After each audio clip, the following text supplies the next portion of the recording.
உங்கள் ஜாய் டிவியில் திங்கள் முதல் சனி வரை இரவு 10 மணி முதல் 10:30 மணி வரையும் மற்றும் ஒவ்வொரு வெள்ளியும் மாலை 8:30 மணி முதல் 9:30 மணி வரை.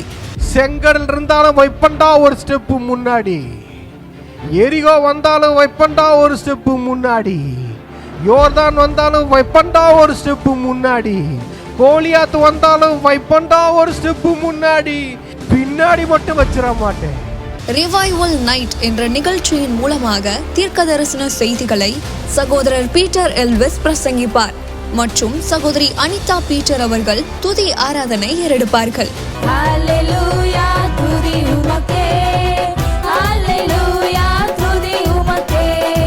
மனிதர்களின் வார்த்தையால் பாதிக்கப்பட்டது போதும், கடவுளின் வார்த்தையால் பாதிக்கப்படுவோம் வாருங்கள். நமக்குள் இருக்கும் இயேசு கிறிஸ்துவை உலகத்திற்கு காட்டும் நேரம் இது. வாருங்கள், இயேசுவுக்காய் எழும்புவோம். நீங்க இதுவரைக்கும் சபைக்கே போகாத ஒரு நபரா இயேசு கிறிஸ்துவ பற்றி உங்க வாழ்க்கையில ஆழமா அறிந்து கொள்ளணுமா? அப்ப ரிவைவல் சர்ச் உங்க எல்லாரையுமே அன்புடன் அழைக்கிறது. நம்ம கொளத்தூர் பூம்புகார் நகர்ல லொகேட் ஆயிருக்க ரிவைவல் சர்ச்சுக்கு நீங்க வாரம் வாரம் வர முடியும். சோ இங்க எவ்ரி சண்டே ஞாயிற்றுக்கிழமை காலையில 10 மணில இருந்து 12 மணி வரைக்கும் சபை ஆராதனை நடந்து கொண்டிருக்குது. சோ நீங்க எல்லாருமே இந்த ஆராதனையில குடும்பமா கலந்து கொள்ளலாம். அது மட்டும் இல்ல, எவ்ரி சாட்டர்டே ஒரு சனிக்கிழமையும் மாலை 8 மணி முதல் 9 மணி வரைக்கும் ப்ராஃபிட்டிக் ஈவினிங் நடைபெறுது. இதுல பாஸ்டர் பீட்டர் எல்விஸ் அவர்கள் உங்களுக்காக விசேஷ ஜெபம் ஏறெடுப்பார்கள். நீங்க தவறாம கலந்து கொள்ளுங்க. ஒருவேளை என்னால நேர்ல வர முடியலையே அப்படின்னு வருத்தப்பட்டீங்கன்னா நீங்க கவலையே பட வேணாம். நீங்க கூகுள் மீட் மூலமாகவும் எங்களோடு கலந்து கொள்ள முடியும். சோ கீழே தெரியுற இந்த கூகுள் கோடை நீங்க நோட் பண்ணி வச்சுக்கோங்க. இதன் மூலமா எங்களோட நீங்க ஜாயின் பண்ணுங்க. சோ கர்த்தர் உங்களை ஆசீர்வதிப்பார். இயேசு என்ற திருநாமத்திற்கு எப்போதுமே மிக ஸ்தோத்திரம். இயேசு என்ற திருநாமத்திற்கு எப்போதுமே மிக ஸ்தோத்திரம். வானிலும் பூவிலும் மேலான நாமம், வல்லமையுள்ள நாமம் அது. வானிலும் பூவிலும் மேலான நாமம், வல்லமையுள்ள நாமம் அது. தூயோர் சொல்லி துதித்திடும் நாமம் அது.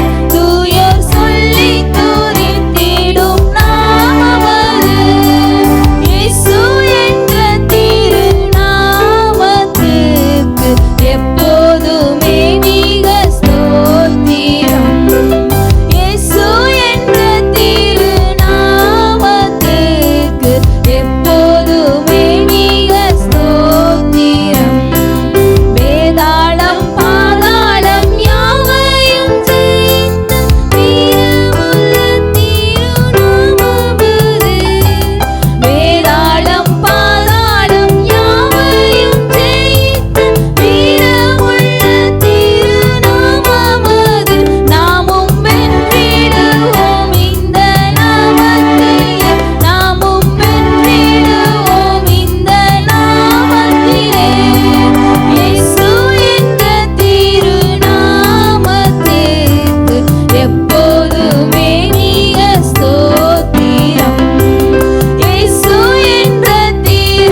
ஷந்தேலேர பரஹசனுருலோ. இயேசுங்கிற நாமத்தை எல்லாம் உயர்த்துங்க. இயேசு என்ற நாமத்தை உயர்த்துங்க. உங்கள் குடும்பங்களில் உயர்த்துங்க. இயேசு என்கிற நாமம் உயர்த்தப்படட்டும். வானிலையும் பூமி எல்லாவற்றையும் ஜெயித்த நாமம், வானத்திலும் பூமியிலும் மேலான நாமம், எல்லா வேதாளம் பாதாளம் எல்லாவற்றையும் ஜெயித்த நாமம். அந்த நாமத்தை உயர்த்துவோமா? அந்த நாமத்தை உயர்த்துவோமா? எல்லா நாமத்திற்கும் மேலான நாமம் அது. ஆமென். எல்லா நாமத்திற்கும் மேலான அந்த இயேசுவின் நாமத்தை எல்லாரும் உயர்த்துங்க. எல்லாரும் இந்த நேரத்தில் உயர்த்துங்க. இயேசுவின் நாமம் உங்க குடும்பத்தில் உயர்ந்து இருக்கட்டும். ரபரஷலரதனி குரலரரவரு. ஹalleluya. ஓரம் தலரஷதேரே கரபரல துரலரரபா. அந்த நாமம் உங்க குடும்பத்தில் உயர்ந்து இருக்கும்போது நீங்க எல்லாவற்றையும் ஜெயிப்பீங்க. இயேசுவின் நாமம் எந்த குடும்பத்தில் உயர்ந்து இருக்குதோ, இயேசுவின் நாமம் எந்த குடும்பத்தில் உயர்த்தப்பட்டிருக்கோ அந்த குடும்பத்தில் நீங்கள் எல்லாவற்றையும் ஜெயிப்பீங்க. ஏன்னா அந்த நாமம் எல்லாவற்றையும் ஜெயித்த நாமம். ஆமென். இயேசு என்கிற நாமம் நீங்கள் பார்க்கிற இந்த உலகத்தில் நீங்கள் பார்க்கிற எல்லா காரியங்களையும், எல்லா வேதாளம் பாதாளம், எல்லா பிசாசுகள், எல்லா நோய்கள், எல்லா தரித்திரங்கள், எல்லா சாபங்கள், எல்லா கடன், எல்லா பாவங்கள் எல்லாவற்றையும் ஜெயித்த நாமம் இயேசு என்கிற நாமம். அந்த இயேசு என்கிற நாமம் உங்க குடும்பத்தில் உயர்ந்திருக்கும் போது, அந்த நாமம் உயர்த்தப்பட்டு இருக்கும் போது நீங்க எல்லாவற்றையும் ஜெயிப்பீங்க. பாவத்தை ஜெயிப்பீங்க, சாபத்தை ஜெயிப்பீங்க, வியாதியை ஜெயிப்பீங்க, தரித்திரத்தை ஜெயிப்பீங்க, ஓரலரபா எல்லா பிரச்சனைகளையும் ஜெயிப்பீங்க, எல்லாவற்றையும் மேற்கொள்வீங்க. ஏன் நம்மளால மேற்கொள்ள முடியல? அந்த நாமத்தை உயர்த்துங்க. கர்த்தர் நல்லவர், அவர் கிருபை என்றும் உள்ளது. கர்த்தர் எந்த அளவுக்கு நல்லவர் அப்படின்னு பார்த்தா, இன்னைய நாளை வச்சு நம்ம பார்க்கும்போது நமக்காக உயிரை கொடுக்கிற அளவுக்கு அவர் நல்லவர். ஹல்லேலூயா. அந்த கடவுள் எவ்வளவு நல்லவருங்க. நம்ம பார்த்துக்கிட்டே வரும். பழைய ஏற்பாட்டு காலத்திலேருந்து கர்த்தர் நல்லவர் நல்லவர் நல்லவர்னு எல்லா பரிசுத்தவான்களும் சொன்னாங்க. ஆனால் எந்த அளவுக்கு நல்லவர் அப்படின்னு நம்ம பார்க்கும்போது அவர் நமக்காய் உயிரையே கொடுக்கிற அளவுக்கு நல்லவர். கடவுள் எல்லாத்தையும் படைச்சாரு, எல்லாத்தையும் உருவாக்குனாரு. யாருக்காகனா தன்னுடைய பிள்ளைகளுக்காக. எல்லாத்தையும், பூமியை, வானத்தை, நட்சத்திரங்களை எல்லாத்தையும் படைக்கிறாரு. சரி, இவருக்காக படைக்கிறாரு போல இருக்கு, இவர் என்ஜாய் பண்றதுக்காக படைக்கிறாரு போல இருக்கு அப்படின்னு பார்த்தா அவர் எதையுமே தனக்காகவே படைக்கலைங்க. எல்லாவற்றையும் நமக்காக படைச்சார். எல்லாத்தையும் படைச்சாரு. சரி, பூமியை தான் நமக்காக படைச்சாருன்னு பார்த்தா இந்த பரலோகத்தை யாருக்காக படைச்சாரு? நமக்காக படைச்சாரு. என்ன ஏசப்பா, என்ன கடவுளே, அப்போ உங்களுக்காக எதுவுமே நீங்க படைக்கலையா? எல்லாத்தையும் எங்களுக்காகவே செய்றீங்க. உங்களுக்கு என்னதான் வேணும்? அப்ப உங்களுக்கு எது இம்பார்ட்டன்ட் அப்படின்னு கேட்டா, எனக்கு இது எதுவும் வேணாம்ப்பா, எனக்கு நீ தான் வேணும் அப்படின்னு. ஹல்லேலூயா. எதுவும் வேணாம், எனக்கு இதெல்லாம் இம்பார்ட்டன்ட் இல்லை. இந்த பூமியும் சரி, அதுவும் உனக்கு தான். இந்த பரலோகம் நான் போய் உங்களுக்காக வாசஸ்தலங்களை உருவாக்குவேன். அநேக வாசஸ்தலங்கள் உண்டு என் பிதாவின் வீட்டில், அநேக வாசஸ்தலங்கள் உண்டு, நான் உங்களுக்கு போய் ஆயத்தம் பண்றேன்றாரு. இந்த பூமியிலையும் பார்த்தா ஆயத்தம் பண்ணி வச்சிருக்கிறாரு, பரலோகத்துக்கு போனாலும் ஆயத்தம் பண்றேன்றாரு. எல்லாத்தையும் எதுக்காக ஆண்டவர் செய்றீங்கன்னா, எல்லாத்தையும் நமக்காக செய்றாரு. ஹல்லேலூயா. எல்லாமே நமக்காக செய்றாரு. அப்ப என்னதான் உங்களுக்கு வேணும் ஆண்டவரே? பரலோகத்தையும் எங்களுக்குன்றீங்க, பூலோகத்தையும் எங்களுக்குன்றீங்க.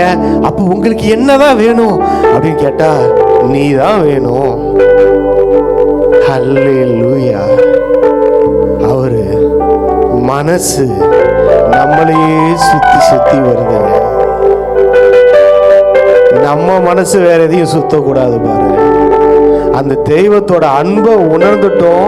அந்த தெய்வம் மனசு நம்மளையே சுத்தி சுத்தி வந்துகிட்டு இருக்கு. இப்ப நம்ம என்னவா செய்யணும்? நம்ம வாழ்ற வாழ்க்கை அவரை சுத்தி சுத்தியே வாழ்ந்துகிட்டு இருக்கணும். நம்ம மனசு அப்படியே அவரையே சுத்தி கொண்டு இருக்கணும். இயேசுவையே சுத்தி கொண்டு இருக்கணும். ஹல்லேலூயா. அவர் நமக்காக அவர் சொன்னாரு, என் ஜீவனை நல்ல மெய்ப்பன் நானு, என் உயிரை நான் கொடுக்கிறேன், என் லைஃப நான் கொடுக்கிறேன், அதை நான் மீண்டும் எடுத்துக்கொள்ள முடியும் என்னால. அவர் சொல்றார், அந்த ஜீவனை நான் கொடுக்கிறேன், உயிரை, அவர் லைஃப கொடுத்தாரு நமக்கு. இன்னைக்கு நம்ம இந்த ரிசரக்ஷன் டேல நம்ம ஒரு முடிவு பண்ணணும். இனி நான் வாழ போற நாளெல்லாம் என் இயேசுவுக்காக. ஹல்லேலூயா.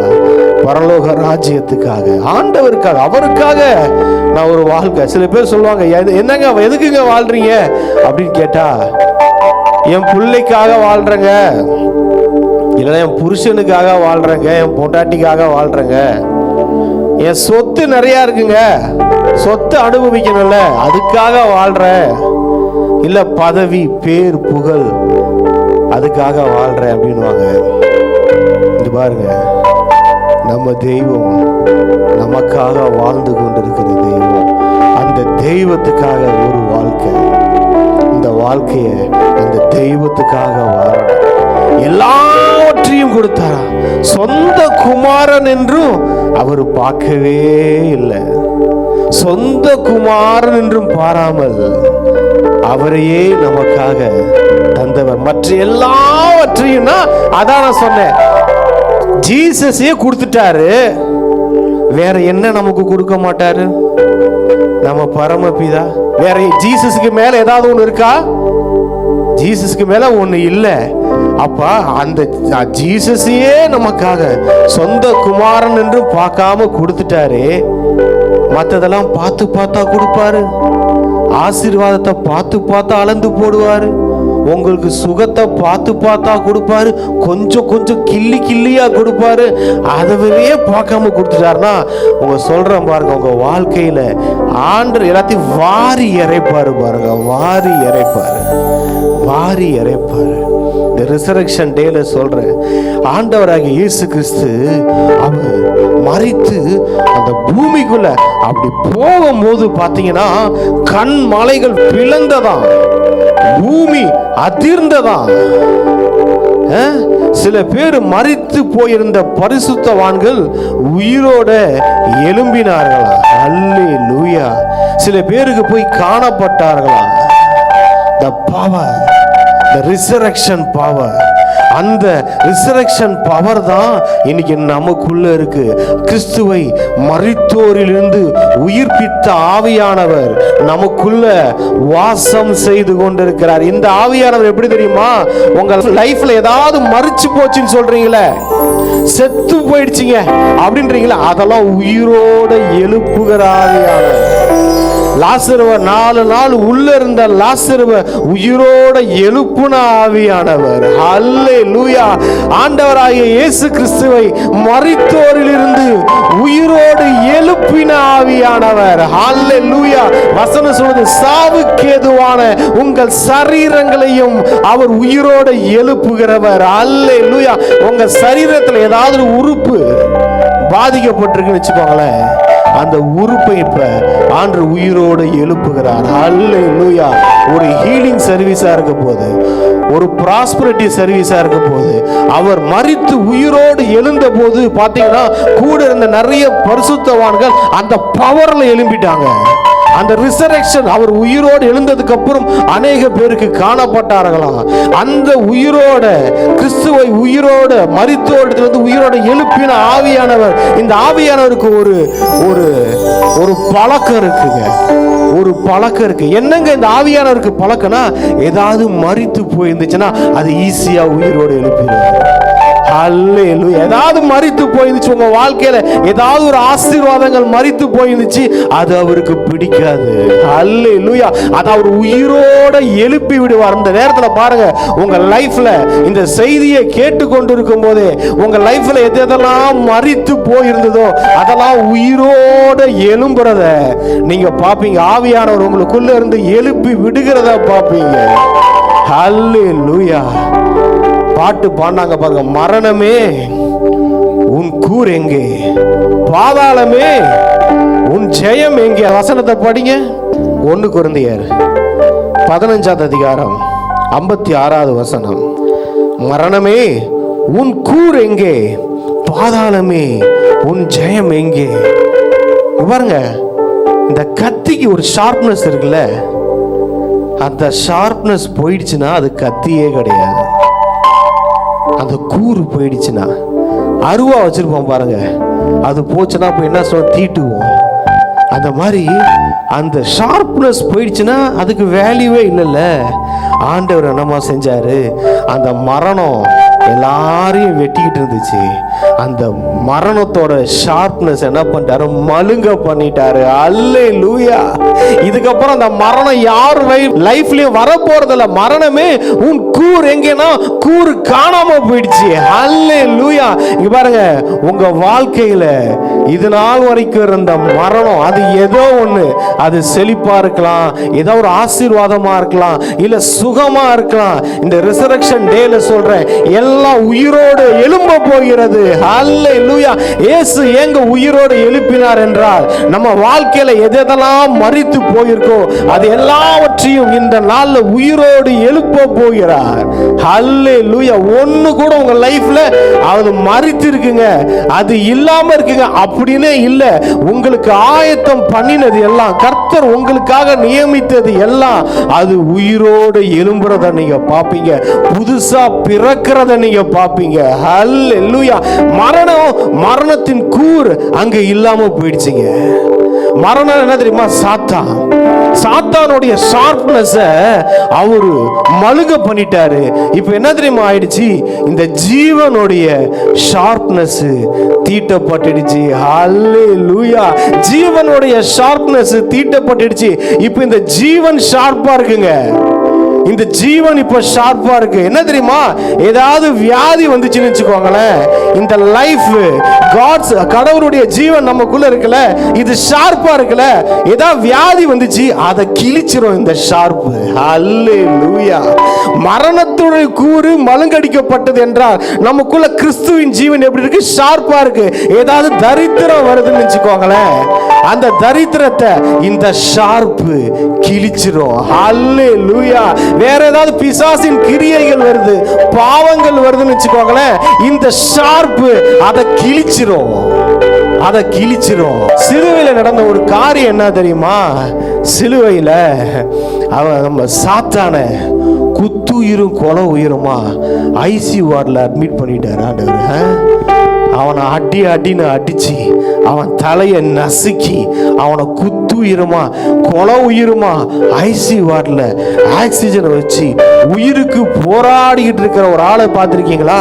அப்படிதான் இன்னைக்கு சாத்தான் இருக்கிறான். நம்ம அப்படிதான் இன்னைக்கு பார்க்கணும். நம்ம முன்னாடி இருக்கிற நோய்களோ வியாதிகளோ தரித்திரமோ என்ன பிரச்சனையோ, உங்க முன்னாடி இருக்கிற கடன் பிரச்சனையோ, இன்னைக்கு எல்லாம் நீங்க எப்படி தெரியுமா பார்க்கணும், பெருசா பார்க்க கூடாது. அதை நம்ம பெருசா பார்க்க கூடாது. அதெல்லாம் எங்க தெரியுமா வருது, ஐசியூ வார்டில் ஒருத்தன் உயிருக்கு போராடிட்டு இருக்குவேன், உன்னை எழுந்து வந்தா அடிப்பண்டா அப்படின்னா யாராவது பயப்படுவீங்க? யாராவது பயப்படுவோம்? அவனே முடியாம படுத்து கிடக்கிறான், அவனே குத்து உயிரும் கொலை உயிரமா கிடக்கிறான், அவன் நம்மளை மிரட்டினா நம்ம பயப்படுவோமா? பயப்பட மாட்டோம். ஹல்லேலூயா. அந்த மாதிரிதான் சாத்தானா நம்ம பார்க்கணும், பிசாசின் கிரியைகளை பார்க்கணும். இதுதான் நேத்து ப்ரொஃபெட்டிக் ஈவினிங்ல பார்த்தோம். அந்த வசனம் படிங்கள, எபிரேயர் 2:15. ஜீவ காலமெல்லாம் மரண பயத்தினாலே அடிமை தனத்திற்குள்ளானவர்கள் யாவரையும் விடுதலை பண்ணும்படிக்கு அப்படியே ஆனார். இந்த பயம் இருக்கு பார்த்தீங்களா, இந்த பயம் உங்களை அடிமையாக்கிடும். நீங்க எதற்கு பயப்படுறீங்களோ அதற்கு நீங்கள் அடிமைகள். ஒரு சின்ன கரப்பாம்பூச்சிக்கு பயந்தீங்கனாலும் அந்த கரப்பாம்பூச்சிக்கு நீங்கள் அடிமைகள். ஏதோ ஒரு வியாதிக்கு நீங்க பயப்படுறீங்கன்னா அந்த வியாதிக்கு நீங்கள் அடிமைகள். பணத்துக்கு நீங்க பயப்படுறீங்கன்னா அந்த பயத்துக்கு நீங்கள் அடிமைகள். எதற்கு நாம் பயப்படுகிறோமோ நல்லா தெரிஞ்சுக்கோங்க, அது நம்மளை ரூல் பண்ணும். அதனாலதான் ஆண்டவர் என்ன பண்ணாரு, ஜீவ காலம் எல்லாம் மரண பயத்தினாலே அடிமைத்தனத்திற்குள்ளானவர். பாருங்க, ஜீவ காலம் எல்லாம் அந்த பயம் பாருங்க. இன்னைக்கு பிரச்சனை, இன்னைக்கு ஒரு பிரச்சனை இருக்குங்க, நாளைக்கு அந்த பிரச்சனை சால்வ் ஆயிடும். இன்னைக்கு ஒரு கடன் பிரச்சனை இருக்கும், நாளைக்கு அந்த கடன் பிரச்சனை சால்வ் ஆயிடும். இன்னைக்கு ஒரு நோய் கூட இருக்குங்க, ஒரு வியாதி கூட இருக்கும், அடுத்த நாள் அந்த வியாதி சுகமாயிடும். ஆனா ஒண்ணு தெரிஞ்சுக்கோங்க, இந்த பயம் இருக்கு பார்த்தீங்களா, இந்த பயம் குரங்கு மாதிரி ஒண்ணு மேல தாவிக்கிட்டே இருக்கும். இன்னைக்கு பணத்தை குறித்து பயம்புறுத்தும், நாளைக்கு வியாதியை குறித்து பயம்புறுத்தும், நாளானைக்கு எதிர்காலத்தை குறித்து பயம்புறுத்தும். இப்படிதான் அந்த பயம் டிராவல் பண்ணிட்டே இருக்கும். பயம் நம்மளை நிம்மதியா வாழ விடாது, சந்தோஷமா வாழ விடாது. அதனாலதான் ஆண்டவர் என்ன பண்ணாருன்னா, ஜீவ காலம் எல்லாம், அங்க பாருங்க, அந்த பயம் ஜீவ காலம் எல்லாம் கண்டினியூ ஆகுறது. எனக்கு ஏசப்பா காலைல வொர்ஷிப் பண்ணும்போது சொன்னாரு, ரொம்ப நாளா இருக்கிற பிரச்சனைகளை இந்த நேரத்தில் உங்க வாழ்க்கையில் அவர் மாற்ற போறார்.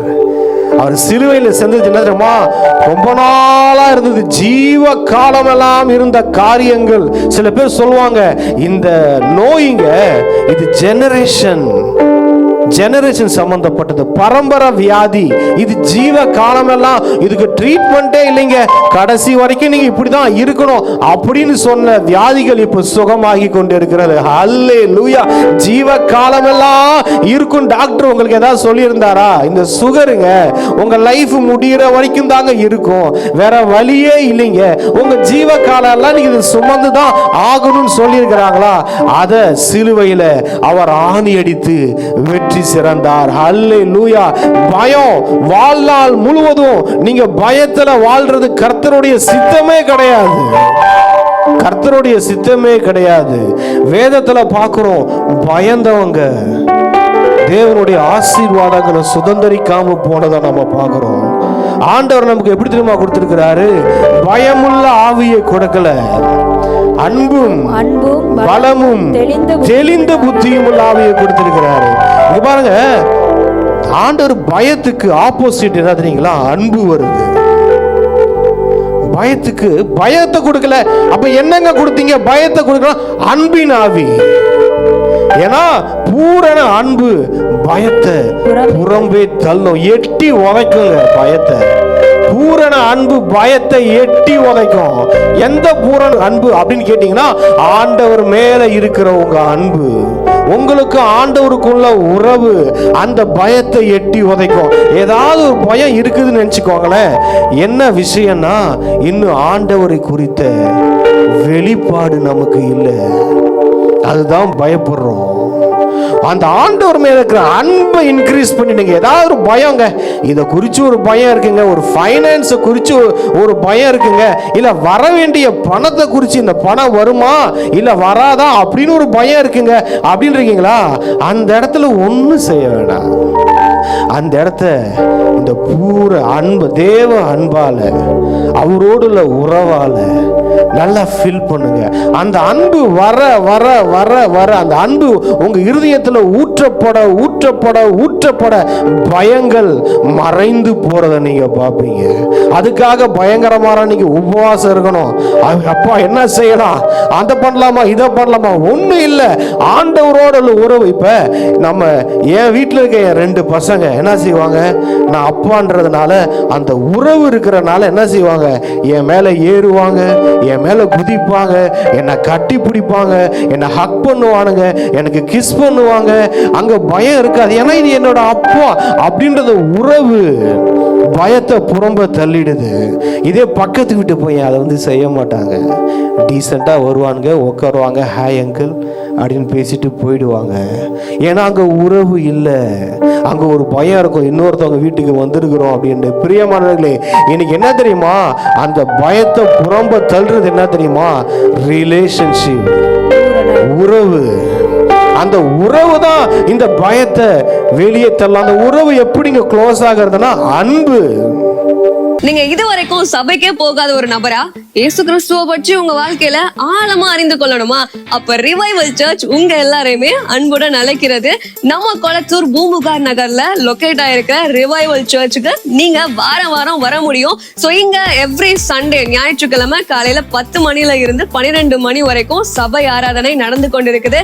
சோ நீங்க எல்லாருமே இந்த ஆராதனையில குடும்பமா கலந்து கொள்ளலாம். அது மட்டும் இல்ல, எவ்ரி சாட்டர்டே ஒரு சனிக்கிழமையும் மாலை 8 மணி முதல் 9 மணி வரைக்கும் ப்ராஃபட்டிக் ஈவினிங் வந்து நடைபெறுது. இதுல பாஸ்டர் பீட்டர் எல்விஸ் அவர்கள் உங்களுக்காக விசேஷ ஜெபம் ஏறெடுப்பார்கள். நீங்க தவறாம கலந்து கொள்ளுங்க. ஒருவேளை என்னால நேர்ல வர முடியலையே அப்படின்னு வருத்தப்பட்டீங்கன்னா நீங்க கவலையே பட வேணாம். நீங்க கூகுள் மீட் மூலமாகவும் எங்களோடு கலந்து கொள்ள முடியும். சோ கீழே தெரியுற இந்த கூகுள் கோடை வந்து நீங்க நோட் பண்ணி வச்சுக்கோங்க. இதன் மூலமா எங்களோட நீங்க ஜாயின் பண்ணுங்க. சோ கர்த்தர் உங்களை ஆசீர்வதிப்பார். இந்த ஊழியத்தை ஜெபத்தினாலும் காணிக்கைகளினாலும் தாங்கும்படி உங்களை நாங்க அன்புடன் அழைக்கிறோம். காணிக்கை அனுப்ப விரும்புகிறவர்கள் ஸ்கிரீன்ல தெரியுற இந்த டீடைல்ஸை பார்த்து நீங்க அனுப்பலாம். கர்த்தர் உங்களை ஆசீர்வதிப்பார்.